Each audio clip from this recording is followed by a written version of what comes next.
قال الله تعالى في القرآن المجيد أعوذ بالله من الشيطان الرجيم بسم الله الرحمن الرحيم إن الله حرم عليكم حقوق الأمهات ووعد البنات.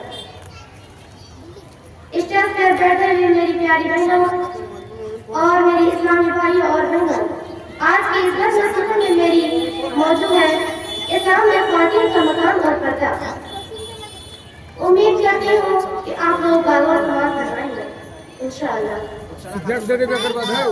ایک عرصہ سے مغربی جرائم ابلاغ اور مزید جگہ افراد اور تنظیموں کی طرف سے یہ مسلسل پروپیگنڈا کیا جا رہا ہے کہ اسلام نے عورتوں کو کچھ نہیں کیا، حالانکہ یہ محض ایک جھوٹ ہے جس کی کوئی حقیقت نہیں، کیونکہ اسلام نے عورتوں کو جو مقام دیا وہ کسی پہلے دوسرے مذہب سے نہیں ملا۔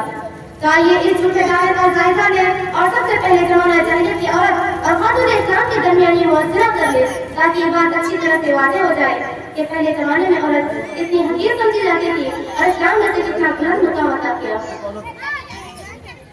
زمانہ جاہلیت میں عورت کا وجود تصور کیا جاتا تھا اور اس سے زندہ سرگوش کر دیا جاتا تھا۔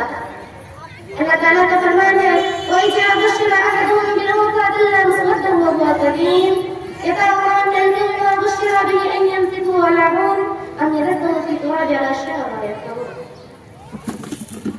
جب ان میں سے کسی کے گھر میں بیٹی کی پیدائش کی خوشخبری دی جاتی تو اس کا چہرہ کالا شیعہ ہو جاتا اور وہ دن ہی دن میں گھٹنے لگتا۔ جب پوری خبر سے دی گئی تو اس کی وجہ سے لوگوں سے مسکرائے پڑتا اور کم میں ڈھال ہو کر یہ سوچتا رہتا کہ کیا اس کو ذلت و رسوائی کے باوجود اپنے پاس رکھے یا اسے زندہ درگور کر دے۔ امام بغوی کہتے ہیں کہ عرب میں یہ رواج عام تھا کہ جب کسی کے گھر میں بیٹی کی پیدائش کی خوشخبری دی جاتی تو اس کا چہرہ کالا سیاہ ہو جاتا۔ اگر وہ اسے زندہ باقی رکھنا چاہتا تو اسے اونی جبہ پہنا کر اونٹوں اور بکریوں کو چرانے کے لیے کہیں دور دراز بھیج دیتا۔ اگر وہ اسے مارنا چاہتا تو جب وہ 6 سال کی ہو جاتی تو پہلے کسی جنگل میں جا کر ایک راحت کرتا۔ پھر گھر آ کر اپنی بیوی سے کہتا کہ اسے خوب اچھا لباس پہنا دو تاکہ وہ اس کے ننیحال یا اس کے دادا دادی سے ملا لائے۔ چنانچہ جب اس گڑھے کے پاس پہنچتا تو اس بچی سے کہتا کہ دیکھو اس گڑھے کے اندر کھلونے ہیں۔ چنانچہ اسے دیکھنے کے لیے جھکتی تو اسے پیچھے سے دھکا دے دیتا اور وہ اس میں گر جاتی۔ یہ تھا زمانہ جاہلیت میں کسی والی لڑکی کا وجود کہ اس کا وجود بھی تصور کیا جاتا اور اسے زندہ درگور کر دیا جاتا، جبکہ اسلام نے گھر میں بیٹی کی پیدائش کو بات سے برکت قرار دیا اور اسے زندہ درگور کرنا حرام کر دیا۔ ان اللہ حرم علیکم حقوق الامہات ووعد البنات۔ اللہ تعالیٰ نے تم پر ماؤں کی نافرمانی کرنا اور بیٹیوں کو زندہ درگور کرنا حرام کر دیا ہے۔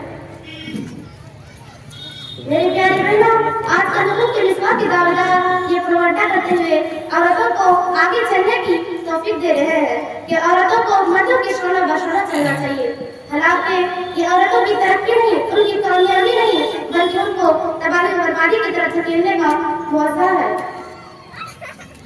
تاکہ مردوں کے لیے عورتوں کو شکار کرنا آسان ہو جائے اور وہ جب جسے چاہے جیسے بھی چاہے آزما سکے۔ میری پیارے بہنوں، آئیے ایک واقعہ سنیے جو اسلام کی اہمیت کا اندازہ لگا سکتا ہے، پردے کی اہمیت کا اندازہ لگا سکتا ہے۔ ایک گلی ہے، 2 لڑکیاں جا رہی ہیں، ان میں سے ایک برقعے میں ہے اور ایک بے پردہ ہے۔